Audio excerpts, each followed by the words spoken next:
kan tidur tuh di ruang tamu, di sini nggak bisa ya? Bisa. Nggak bisa, iya. Nggak bisa sesembarang itu. Benar. Kita bantu orang walaupun sama-sama dari daerah yang sama, bahkan keluarga pun bisa saling nikam. Iya. When it comes to money, jadi kita harus benar-benar cautious dan fair aja gitu. Oke. Jadi kalau teman-teman yang baru mau kesini jangan ngerasa takut juga, tapi yang jelas visa WHV itu kan di granted dan punya masa waktu 1 tahun ya sebelum berangkat. Aku pun waktu kesini itu berangkat 2 bulan sebelum masa tenggat visanya habis. Karena aku mau nabung dulu dari Indo. Dan waktu itu masih kerja, jadi aku mau sayang kalau resign sekarang nanti BPJS-nya jumlahnya segini. BPJS ketenagakerjaan dulu kan. Coba deh tungguin lagi 8 bulan, lumayan kan tambah dana di BPJS. Kemudian masih dapat gaji juga, masih bisa kerja yang lain. Tabung. Don't rush. Iya. Gitu. Karena there's no point lu rush di sini, bawa uang pas-pasan, nyari kerja juga ngoyo ibaratnya. Kayak gua harus kerja. Itu vibe-nya tuh beda. Kayak si employer tuh akan ngerasa ini orang kok kayaknya rushing banget. Gila banget. Kok kayaknya gue nggak comfortable ya ngomong sama orang ini. Karena lu udah punya ekspektasi yang terlalu tinggi gitu. Dan gue semalam itu dikasih nasihat sama si ibu itu, gue nyesel katanya dulu terlalu rajin kerja tuh gitu loh, jadinya sekarang tuh kerasa banget gitu kan, ada risiko-risiko di kesehatan terutama. Betul. Gitu.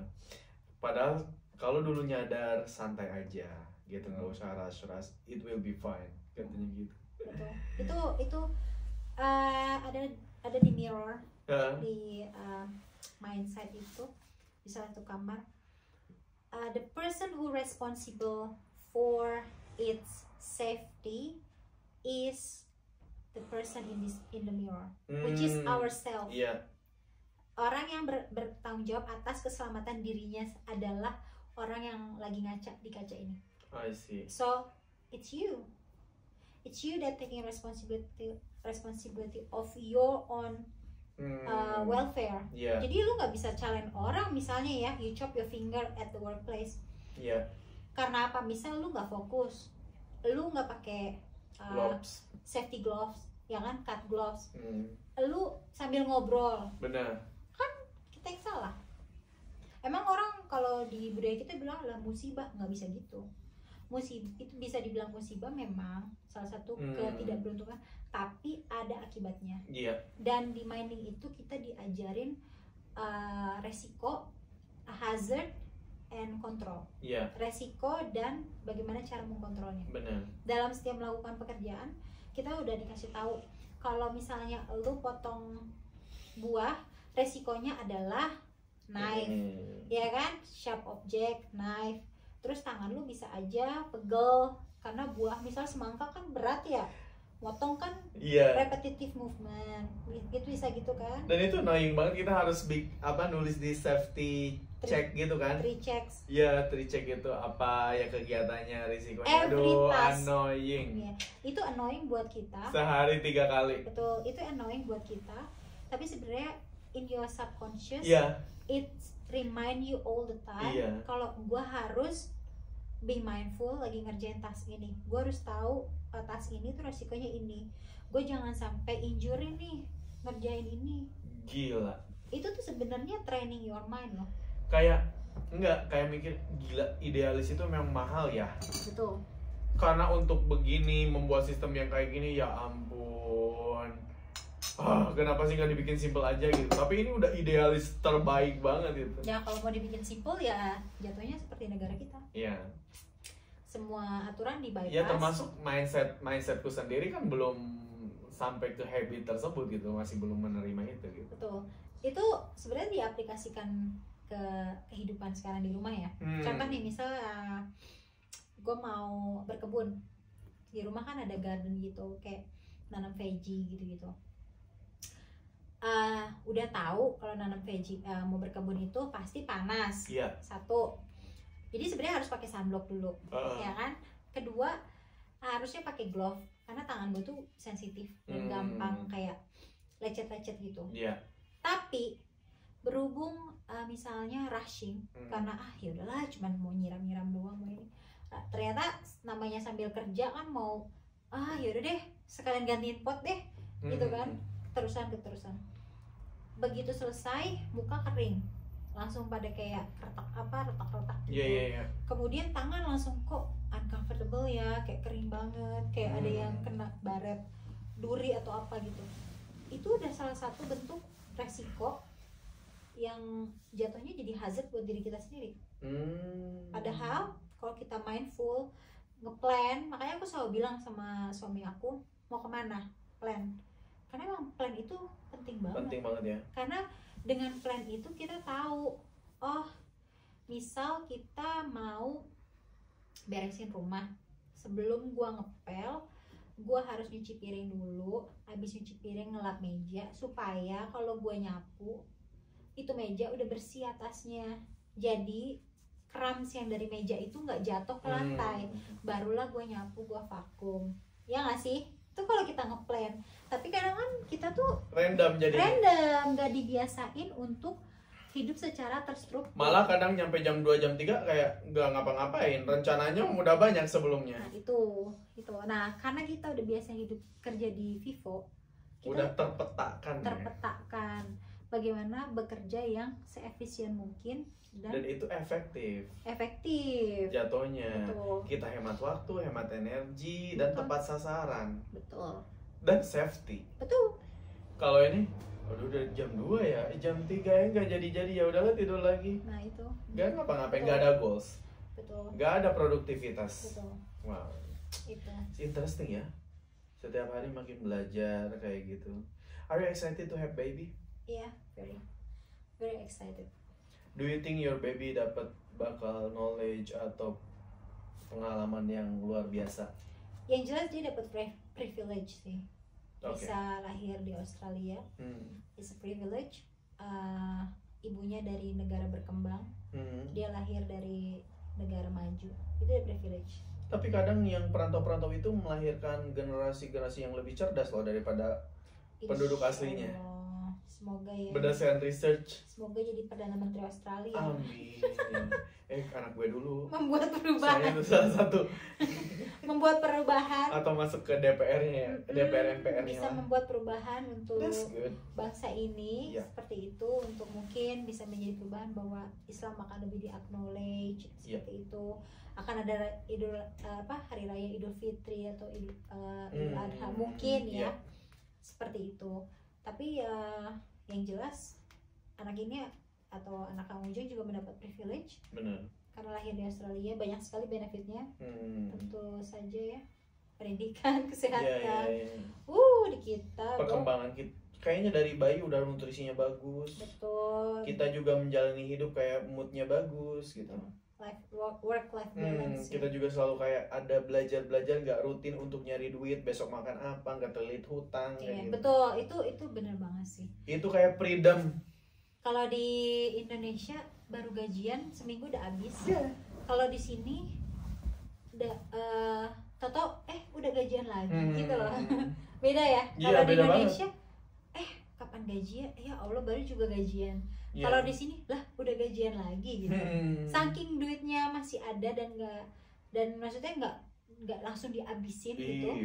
Karena memang income dan expensesnya lebih banyak income. Begitu gajian kita udah gajian lagi. Sampai lupa gitu. Oke. Nggak dipantengin gitu. Kalau di Indo gajian seminggu udah habis bayar bill semua mah. Minggu kedua, ketiga, keempat udah bokeh. Kepo aja nih. Dapat income di Australia, dirimu lebih mikir untuk invest di Indo atau invest di Australia? Sejauh ini Australia sih. Oke, nggak worth it di Indo atau? Worth it aja, tapi Australia lebih aman. Lebih aman, oke. Ya. Walaupun perkembangan marginnya lebih kecil dan lebih lambat, tapi lebih aman, lebih sustain. Oke. Kalau di Indonesia mungkin marginnya bisa gede, bisa cepet, tapi kestabilan politik keamanannya kurang. Jadi aku lebih mencari yang steady, yang aman, yang not too much hustle. Dan kita bisa kontrol juga kan. Benar. Kalau kita di Indonesia kita susah juga kontrol. Kita harus datang ke sana. Bikin bisnis biasanya lebih bagus di sendiri ya yang ngejalanin. Betul. Sepintar apapun teori kadang ya percuma, habis gitu. Dan aku percaya ini sih local buy your local. So I receive money from Australia, I spend in Australia. Oke. Itu prinsip aku sih. Mungkin sebagian orang punya pikiran yang lainnya. Ya. Kalau aku mikirnya ya udah dapat rezeki di Australia, abis ini di sini. Oke. Kayak buat makan, beli baju, apa semua barang di sini. Kecuali memang yang di sini nggak ada, terus beli di Indo. Kayak sapu lidi, itu sambel, terus apa cireng yang bungkusan gitu ya, bakso aci, ya emang nggak ada di sini. Mau gimana lu? Kalau dijual di Asian market ya gue beli sih. Oke. This is good conversation ya. Penutup. Apa lagi? Gimana kalau misalnya dalam dunia sosmed kan kita sering mendapatkan hal-hal yang kurang menyenangkan tuh. Atau kadang kita mendengarkan berita-berita yang menakutkan lah tentang Australia. Apa yang sebaiknya kita tanggap sebagai followers yang lain gitu yang mengkonsumsi konten kita, harus menanggapinya gimana? Harus pintar-pintar memilah informasi. Dan informasi itu hanya sebagai referensi aja. At the end of the day, you have to make your own experience. You have to make your own history.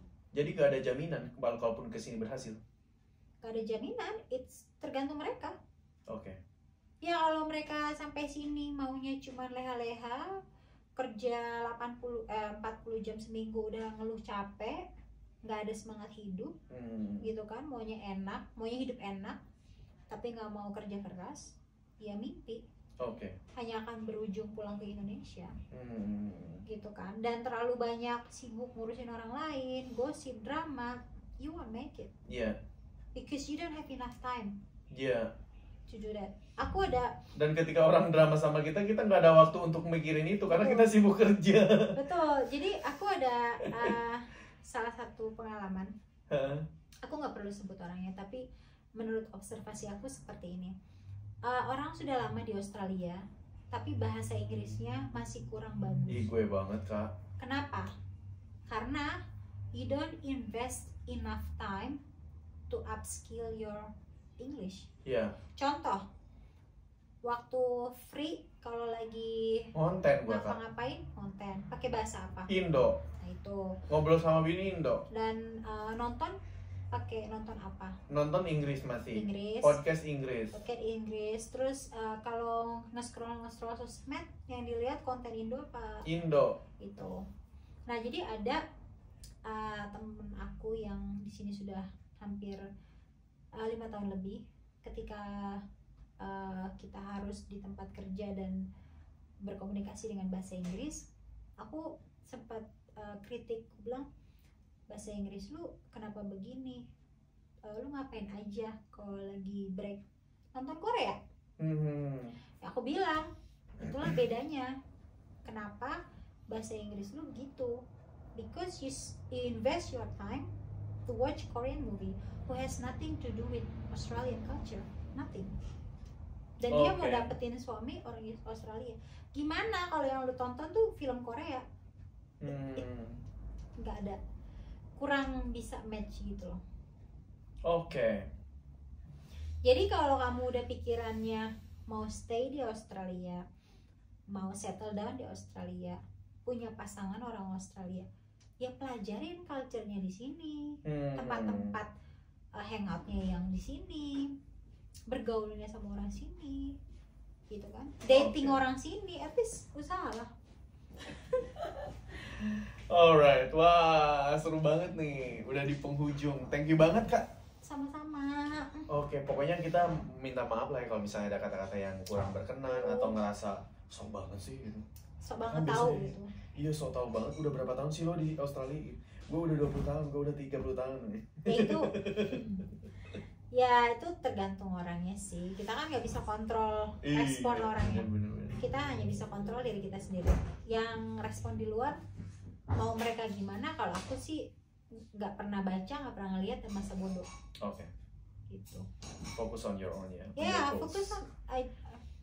ada keluarga yang gue pikirin untuk Betul. bisa masuk ke sini. Betul. Ada properti yang pengen gue beli di setiap state. Betul. Betul say. Ada kapal pesiar yang pengen gue nikmati. Betul. Ada list liburan yang mesti gue rancang Bener. mau Oke. kemana gitu. Thank you Kak, pokoknya ini keren banget obrolannya. Next time kita ngobrol-ngobrol lagi ya. Iya. Sambil karaokean ya. Sama makan maici. Oke, see you guys. Thank you banget. Terima Bye-bye. kasih. Gila Kak, berapa lama ini? Gak tahu deh.